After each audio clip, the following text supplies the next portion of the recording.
আওয়ামী লীগকে নিষিদ্ধ করলে এবং নির্বাচন থেকে দূরে রাখলে দেশের গণতন্ত্র বাধাগ্রস্ত হবে, আপনি যদি একটু বলতেন। দেখেন, আওয়ামী লীগ হচ্ছে সব থেকে বড়, সব থেকে পুরাতন দল। আওয়ামী লীগ, আপনি যে কথাটি বললেন, বাংলাদেশকে স্বাধীন করেছে। আওয়ামী লীগকে বাদ দিয়ে আমাদের কোটি কোটি ভোটার আছে, তাদেরকে বাদ দিয়ে একটা নির্বাচন, এটা কারো কাছেই গ্রহণযোগ্য হবে না। আহ, আমাদের দেশের জন্য আন্দোলন করতে হবে। আমরা আন্দোলন করতে চাইনি, আমরা সংঘর্ষ চাই না। তবে আমাদেরকে কোনো দিকেই আহ, কোনো আহ, কি বলবো, আহ, পথ দেওয়া হচ্ছে না এখন। আমাদের আন্দোলন ছাড়া আর কোনো উপায় নেই। বাংলাদেশের মানুষ এরকম একটা সাজানো নির্বাচন মানবে না। আজ হোক কাল হোক মানুষ রাস্তায় নেমে পড়বে, এটা তারা মানবে না। আমরা যে শাটডাউন দেখেছি, বাংলাদেশের মানুষ সেটাকে রেসপন্ড করেছে। 13 তারিখে ঢাকা শহর সম্পূর্ণ বন্ধ ছিল। 16-17 তারিখে সারা দেশেই মানুষ বন্ধ রেখেছে। তিনি মানতে রাজি না। দেশের মানুষও এখন ভীষণ অসন্তুষ্ট। দেশে কোনো আইন শৃঙ্খলা নেই, অর্থনীতি একদম নেমে গেছে। আহ, দেশ একটা মৌলবাদী দেশ হয়ে যাচ্ছে। এটা কেউই পছন্দ করছে না। আপনি কি মনে করেন না যে আওয়ামী লীগ মানে রাজনৈতিক দল হিসাবে এতটাই দুর্বল এখন হয়েছে? মানে বিভিন্ন জায়গায় আমার কাছে যেরকম লোকজন বলে আর কি, আওয়ামী লীগ পরিচয় দিতেও মানুষ এখন আসলে স্বাচ্ছন্দ্য বোধ করে না। আওয়ামী লীগে তো এরকম অবস্থা কখনো ছিল না। আমাদের দল হচ্ছে আওয়ামী লীগ। এটা হচ্ছে বাংলাদেশের সব থেকে পুরাতন দল, সব থেকে বড় দল। বাংলাদেশ স্বাধীন করেছি আমরা। আহ, আমরা কোথাও যাচ্ছি না। আজ হোক কাল হোক আমার মা দেশে ফিরে যাবে। হ্যাঁ, অবশ্যই। এই ইউনূস সরকার হচ্ছে পাকিস্তানি, তাদের সাথে হচ্ছে জামাতে ইসলাম, যারা বাংলাদেশকে কোনোদিন পাকিস্তান থেকে স্বাধীন হতে চায় না। তারা 71-এ জঙ্গি হিসাবে আমাদের আমাদের বাঙালি 3 কোটি বাঙালিকে হত্যা, সরি, 30 লক্ষ বাঙালিকে তারা হত্যা করেছে। তো এখন তারাই কিন্তু ইউনূসের সাথে আছে। তারা চাচ্ছে বাংলাদেশ পাকিস্তানের আর একটা অংশ হয়ে থাকুক। সম্পর্কই হচ্ছে পাকিস্তানের সাথে, তারা সম্পূর্ণভাবে পাকিস্তানের সাথে জড়িত। পাকিস্তানকে তারা পারলে বাংলাদেশে নিয়ে আসে। জামাতে ইসলাম হচ্ছে ইউনূসের মেইন ব্যাকার। তারাই হচ্ছে ইউনূসের মূল শক্তি। আর তারা বাংলাদেশকে পাকিস্তানে পরিণত করতে চায়। বাংলাদেশের মানুষ সাজানো নির্বাচন মানবে না। আর আওয়ামী লীগ সব থেকে বড় দল, সব থেকে পুরাতন দল। আওয়ামী লীগকে শেষ করা সম্ভব না। আজ হোক কাল হোক একদিন আওয়ামী লীগ ফিরে আসবে, এটা হবে। এখন তো বাংলাদেশ সরকার সম্পূর্ণ অবৈধ, এটা তো আমাদের সরকার না। এখানে তো বিশ্বাসের কোনো প্রশ্নই ওঠে না। তবে আওয়ামী লীগ এখন সম্পূর্ণভাবে ঐক্যবদ্ধ। আওয়ামী লীগ শুধু না, যত সেকুলার দলগুলো আছে তাদেরকে কিন্তু নির্বাচন থেকে বাদ দেওয়া হয়েছে। আওয়ামী লীগ কিন্তু শুধু না, একা না।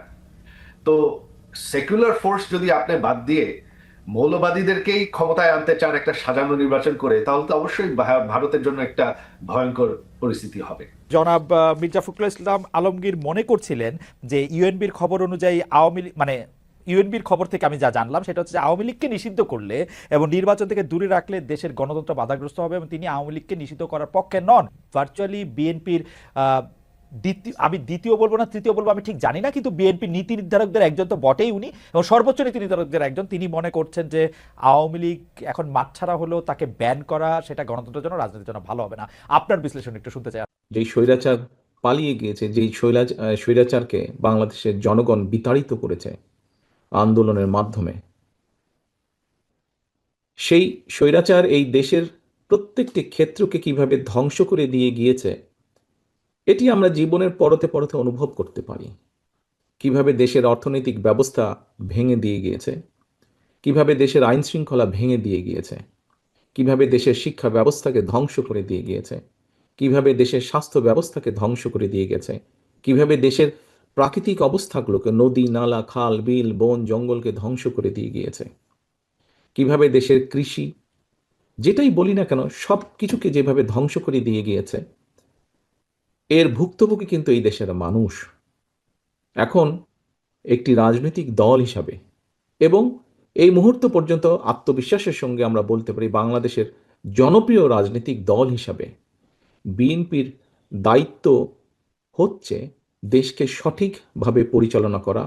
দেশের মানুষ যখন বিএনপিকে দেশের দায়িত্ব পরিচালনার দায়িত্ব দেবে, প্রিয় ভাই বোনেরা, যেদিন স্বৈরাচার পালিয়ে যায়, আমাকে মহাসচিব সাহেব তখন ফোন করলেন। ফোন করে বললেন যে জাতীয় সরকার গঠিত করলে ভালো হয় কিনা, অথবা আমরা জাতীয় সরকারে যাব কিনা। তখন বিভিন্ন রকম একটা হেফাজত কন্ডিশন। আমি তখন বলেছিলাম যে আমরা জনগণের রায় মাথা পেতে নেব, আমরা জনগণের কাছে যাব, আমরা জনগণ যে সিদ্ধান্ত দেবে তাই আমরা মাথা পেতে নেব। কাজেই আমি সেই মুহূর্তে মনে করেছিলাম যে জাতীয় সরকারে আমরা যাব না। আমাদের লক্ষ্য, আমাদের উদ্দেশ্য সব কিছু নিয়ে আমরা জনগণের সামনে দাঁড়াবো। আমরা স্লোগানে বলি যে জনগণই আমাদের সকল ক্ষমতার, রাজনৈতিক ক্ষমতার উৎস। কাজে জনগণই যদি আমাদের রাজনৈতিক ক্ষমতার উৎস হয়ে থাকে, তাহলে কেন আমরা জনগণের সামনে গিয়ে দাঁড়াবো না? আমাদের লক্ষ্য বলবো দেশকে নিয়ে, জনগণকে নিয়ে, আমাদের উদ্দেশ্য বলবো দেশকে নিয়ে, জনগণকে নিয়ে, এবং জনগণ যে সিদ্ধান্ত দেবে আমরা মাথা পেতে সে সিদ্ধান্ত নিব। প্রিয় ভাই বোনেরা, তোমাদের নিশ্চয়ই মনে আছে আজকে থেকে প্রায় 3 বছর আগে বাংলাদেশে তখনও স্বৈরাচার বিপুল দাপটে এই দেশকে, দেশের মানুষের বাক স্বাধীনতার গলা টিপে রেখেছে, দেশের মানুষের রাজনৈতিক অধিকারের গলা টিপে রেখেছে। কিন্তু সেই রক্তচক্ষুকে উপেক্ষা করে আমরা দেশের মানুষের সামনে সংস্কার প্রস্তাব দিয়েছিলাম, যেটি 31 দফা হিসাবে পরিচিত সকলের কাছে, তাই নয়? মনে আছে নিশ্চয়ই তোমাদের। এই 31 দফার মধ্যে তোমরা এই 31 দফা মানুষের কাছে নিয়ে গিয়েছ। আজকে আমরা 31 দফার ভেতর থেকে বিভিন্ন শ্রেণীর মানুষের কিভাবে আমরা ভাগ্যের পরিবর্তন ঘটাতে পারি, সংক্ষেপে তোমাদের সামনে আজকে 8টি সাবজেক্ট উপস্থাপন করা হয়েছে।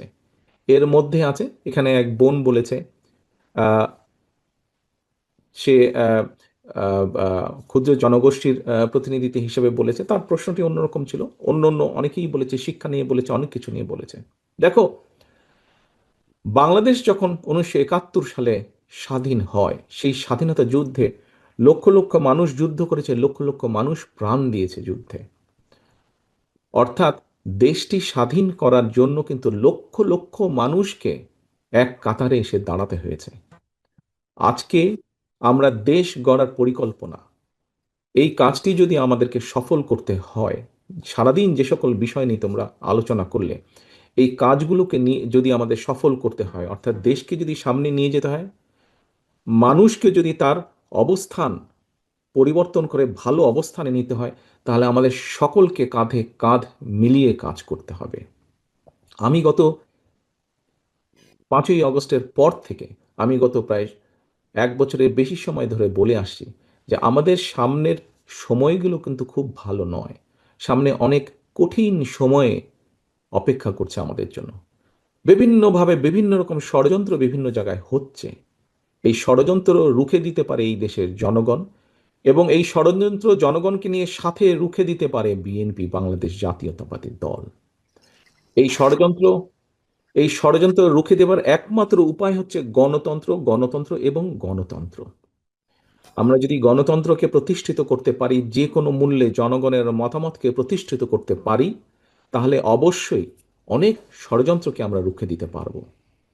কিন্তু ষড়যন্ত্রকে রুখে দিতে পারলেও তারপরেও কিন্তু সামনে অনেক কঠিন সময়। একটু আগেই আমি বলেছি, এবং তোমরা নিজেরাও জানো, তোমরা আজকে ছাত্র দলের প্রতিনিধি হিসাবে এখানে প্রত্যেকে উপস্থিত আছো। ছাত্র হিসাবে তোমাদের নিজেদের ধারণা আছে, প্রত্যেকটি ক্ষেত্রে একটি অরাজকতা বিরাজ করছে। কাজে আমরা এখানে আজকে অর্থনীতি নিয়ে আলাপ করেছি। আমরা এখানে তরুণ যে সমাজ, কয়েকজন তোমরা প্রশ্ন করেছো, তরুণ যে সমাজ, তাদের সামনে সবচেয়ে বড় যেই সমস্যাটি, তাদের কর্মসংস্থানের বিষয়, এই কর্মসংস্থানের বিষয় নিয়ে আমরা আজকে এখানে আলাপ করেছি। আমরা দেশের মানুষের স্বাস্থ্য নিয়ে এখানে আলোচনা করেছি। আমরা এখানে দেশের যে অর্ধেক সমাজ নারী সমাজ, এই নারী সমাজকে কিভাবে ইম্পাওয়ার করা যায় এবং তাদের কন্ট্রিবিউশনকে সমাজের মধ্যে নিয়ে আসা যায়, এবং যেটার যেটার শুভ ফল দেশের অর্থনীতি, দেশের সমাজ ব্যবস্থা, পরিবার, স্বাস্থ্য সবকিছুর উপরে সে অবস্থা, শুভ অবস্থাটা পড়বে, কিভাবে সেটা করা যায় তা নিয়ে আমরা আলোচনা করেছি। দেশের পরিবেশ নিয়ে আমরা আলোচনা করেছি, দেশের শিক্ষা ব্যবস্থা নিয়ে আমরা আলোচনা করেছি, কিভাবে শিক্ষা ব্যবস্থাকে আমরা গড়ে তুলতে পারি, কিভাবে শিক্ষকদেরকে আমরা গড়ে তুলতে পারি সুন্দরভাবে, কারণ শিক্ষকদেরকে যদি আমরা গড়ে তুলতে পারি তাহলে ভবিষ্যৎ শিক্ষা ব্যবস্থাকেও সুন্দরভাবে গড়ে তুলতে পারবো। কিন্তু এই কাজগুলো করা কিন্তু কঠিন কাজ, নট ইম্পসিবল, কিন্তু অনেক কঠিন কাজ। এবং দেশ এবং জাতিকে যদি নেতৃত্ব দিতে হয় তাহলে অবশ্যই একটি পরিকল্পনা আমাদের সামনে থাকতে হবে। প্রিয় ভাই বোনেরা, তোমরা আজকে যখন এই হলে এসে বসেছো, তোমাদের আলোচনা শুরু হয়েছে, তোমরা যে আলোচনা শুরু হবার সময় তোমাদেরকে প্রত্যেকে একটা করে ফোল্ডার দেওয়া হয়েছে, এবং কিছুক্ষণ পরে, খুব সম্ভবত লাঞ্চের পরে, তোমাদের সকলকে আলাদা আবার হাতে হাতে একটা লিফলেট দেওয়া হয়েছে না তোমাদের? সেই লিফলেটের মধ্যে কি আছে? সেই লিফলেটের মধ্যে কি আছে আমি বলছি। আলাদা একটি লিফলেট তোমাদেরকে দেওয়া হয়েছে। এখানে সোহেল, আজকে যে অনুষ্ঠান পরিচালনা করছে আমাদের জয়েন্ট সেক্রেটারি সোহেল, তার বক্তব্যে সোহেল কিন্তু একটি গুরুত্বপূর্ণ কথা বলেছে। আমি ব্যক্তিগতভাবে বিশ্বাস করি একটি বিষয়, আমরা যতগুলো পরিকল্পনা নিয়েছি, এই পরিকল্পনাগুলোকে সফল করতে হলে যেরকম আমাদের যোগ্য ব্যক্তিদেরকে বিভিন্ন জায়গায় দায়িত্ব দিতে হবে, কিন্তু তার থেকেও দুইটি বড় ইম্পর্টেন্ট বিষয় আছে, যেই দুইটি বিষয়কে যে কোনো মূল্যে আমাদেরকে অ্যাড্রেস করতে হবে। এবং এই দুইটি বিষয়কে যদি আমরা অ্যাড্রেস করতে না পারি, আমাদের পুরো জাতি এবং দেশ সংকটের মধ্যে পড়বে। কি দুটি বিষয়? এক, দুর্নীতি, যে কোনো মূল্যে এই দুর্নীতির লাগাম টেনে ধরতে হবে। দুই, আইন শৃঙ্খলা পরিস্থিতি, যে কোনো মূল্যে আইন শৃঙ্খলা পরিস্থিতির লাগাম টেনে ধরতে হবে। যদি আমরা দুর্নীতি এবং আইন শৃঙ্খলা যদি আমরা দুর্নীতি এবং আইন শৃঙ্খলার লাগাম টেনে ধরতে না পারি, তাহলে আমরা যে পরিকল্পনাগুলি গ্রহণ করেছি মানুষের স্বাস্থ্য নিয়ে, দেশের ভবিষ্যৎ সন্তানদের শিক্ষা ব্যবস্থা নিয়ে, নারী সমাজকে এম্পাওয়ার করার জন্য, দেশের কৃষি ব্যবস্থা, প্রত্যেকটি পরিকল্পনা আমাদের বাধাগ্রস্ত হবে, স্লো হয়ে যাবে আমাদের। সেজন্যই আমাদের সরকার গঠনের সুযোগ পাওয়ার সাথে সাথে সর্বপ্রথমে আমাদেরকে নজর দিতে হবে, সর্বপ্রথমে আমাদেরকে ব্যবস্থা করতে হবে দুর্নীতির লাগাম কিভাবে আমরা টেনে ধরব। প্রিয় ভাই বোনেরা, তোমাদের হাতে যে লিফলেটটা দেওয়া হয়েছে, এই লিফলেটের মধ্যে একদম তথ্য দিয়ে উপস্থাপন করা হয়েছে যে বিএনপি 2001 সাল থেকে 2006 সাল পর্যন্ত যখন দেশ পরিচালনার দায়িত্বে ছিল, তার আগে এই যেই স্বৈরাচারকে বিদায় করা হয়েছিল, সেই স্বৈরাচার যখন দেশ ক্ষমতায় ছিল, সেই সময় কিভাবে তারা দুর্নীতিতে দুর্নীতি ছেয়ে ফেলেছিল দেশকে, এবং 2001 সালে দায়িত্ব পাবার পরে কিভাবে খালেদা জিয়ার সরকার ধীরে ধীরে ধীরে ধীরে দুর্নীতির অবস্থার উন্নতি ঘটিয়েছিল, দুর্নীতি থেকে ধীরে ধীরে কিভাবে দেশকে বের করে নিয়েছিল, একটি আন্তর্জাতিক সংস্থার যে অ্যানালাইসিস, সেই অ্যানালাইসিস একদম পুরা সুন্দরভাবে তোমাদের সামনে তুলে ধরা হয়েছে সেই লিফলেটটার মধ্যে। কাজেই আমরা দৃঢ়ভাবে, অত্যন্ত আত্মবিশ্বাসের সঙ্গে বলতে পারি, এই বাংলাদেশে যদি দুর্নীতির লাগাম টেনে ধরতে পারে, তাহলে একমাত্র বাংলাদেশ জাতীয়তাবাদী দলই পক্ষেই সেটা সম্ভব। সেইটি করা সম্ভব একমাত্র কারণ আমরা অতীতে করেছি, আমরা ইনশাল্লাহ ভবিষ্যতে দেশের মানুষ দিলে ভবিষ্যতে ইনশাল্লাহ আমরা সেই কাজটি করিয়ে দেখাতে পারবো। প্রিয় সহকর্মীবৃন্দ, কেউ কেউ বলে থাকে স্বৈরাচার যেভাবে বিএনপির সম্পর্কে, এই যে স্বৈরাচার, পলাতক যে স্বৈরাচার, তারা বিএনপির সম্পর্কে যেসব মিথ্যা প্রোপাগান্ডা ছড়াতো, আমরা ইদানিং লক্ষ্য করছি কিছু কিছু ব্যক্তি বা দল ঠিক একই সুরে গান গাইছে বা একই সুরে কতগুলো কথা বলার চেষ্টা করছে। এখন প্রশ্ন হচ্ছে, তাদেরও তো দুইজন ব্যক্তি আমাদের সাথে সেই সময় সরকারে ছিল। এই দুজন ব্যক্তি পৃথিবীতে আর নেই। দুজনই সিনিয়র মানুষ, দুজনেই সিনিয়র রাজনীতিবিদ ছিলেন। তারা তারা গত হয়েছেন। কাজেই যে মানুষ নেই তাদের সম্পর্কে অবশ্যই খারাপ কথা বলা উচিত নয়। তাদের প্রতি পরিপূর্ণ সম্মান রেখেই বলতে চাই, সেই দুইজন ব্যক্তির বিএনপি সরকারে শেষ দিন পর্যন্ত থাকা প্রমাণ করে দেয়, দুটো জিনিস প্রমাণ করে যৌক্তিকভাবে। এক, তারা অবশ্যই পূর্ণ কনফিডেন্স ছিল খালেদা জিয়ার উপরে, যে খালেদা জিয়া দুর্নীতির বিরুদ্ধে যুদ্ধ করছে, সেজন্যই তারা শেষ দিন পর্যন্ত ছিল। এখন তাদের দলের অন্য যে যত বড় বড় কথা বলি কি না কেন, খালেদা জিয়া শেষ দিন পর্যন্ত দুর্নীতির বিরুদ্ধে যুদ্ধ করেছে এবং দুর্নীতির অবস্থার পরিবর্তন ঘটেছে, এই আত্মবিশ্বাস তাদের মধ্যে ছিল, তারা দেখেছিল সেই সরকারকে, কারণ তো সরকারের ভেতরেই ছিল, সেজন্যই তারা শেষ দিন পর্যন্ত এই বিএনপি সরকারের সাথে তারা ছিল। আমরা এইভাবেই ধরে নিব, আমরা অন্য কিছু বলতে চাই না। কেউ কেউ বলে থাকে যে তাদেরই কেউ কেউ বলে থাকে যে তাদের বিরুদ্ধে কোনো কিছু অভিযোগ পাওয়া যায় না।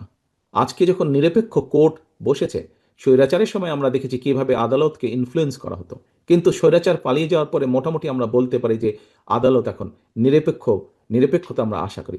সেই নিরপেক্ষ আদালত থেকে আমরা দেখেছি কারো বিরুদ্ধেই কোনো জিনিস প্রমাণিত হয়নি, এটি ছিল প্রোপাগান্ডা।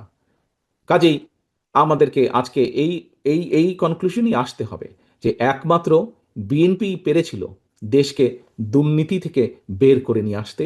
ইনশাল্লাহ আগামী দিনেও বিএনপি পারবে। এবার আসো আইন শৃঙ্খলা। এবার আসো আরেকটি বিষয় আমি উল্লেখ করতে চাই তোমাদের সামনে, সেটি হচ্ছে আইন শৃঙ্খলা পরিস্থিতি। প্রিয় ভাই বোনেরা, তোমাদের অনেকেরই বয়স তখন আজকে থেকে অনেক কম ছিল, কিন্তু তোমরা নিশ্চয়ই শুনেছ অনেক মানুষের কাছে, সহকর্মী হোক, পরিবারের সদস্য হোক, আত্মীয় স্বজন হোক, বিগত বিএনপি সরকারের সময় আমরা বিভিন্ন আইন শৃঙ্খলা বাহিনী তৈরির মাধ্যমে আমরা দেশে আইন শৃঙ্খলা পরিস্থিতির উন্নতি ঘটিয়েছিলাম।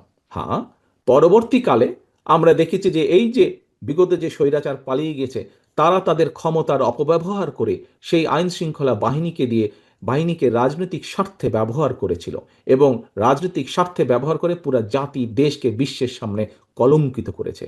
সেই আইন শৃঙ্খলা বাহিনীকেও তারা কলঙ্কিত করেছে, সেটি হচ্ছে তারা অপব্যবহার করেছিল। কিন্তু বিএনপি দেশের স্বার্থে কোনো কিছু বিবেচনা, রাজনৈতিক প্রিফারেন্স না দিয়ে বরঞ্চ কিভাবে মানুষের শান্তি শৃঙ্খলা প্রতিষ্ঠিত করা যায়, কিভাবে দেশের আইন শৃঙ্খলা প্রতিষ্ঠিত করা যায়, তার প্রতি মনোযোগী ছিল। সেটাই ছিল বিএনপির কাছে প্রায়োরিটি। কাজেই তোমাদের নিশ্চয়ই তোমাদের ধারণা আছে, মনে আছে যে মোটামুটিভাবে সেই সময় 2003, 4, 5, 6 দিকে মোটামুটিভাবে ধীরে ধীরে আইন শৃঙ্খলা পরিস্থিতি ধীরে ধীরে উন্নতি হতে থাকে।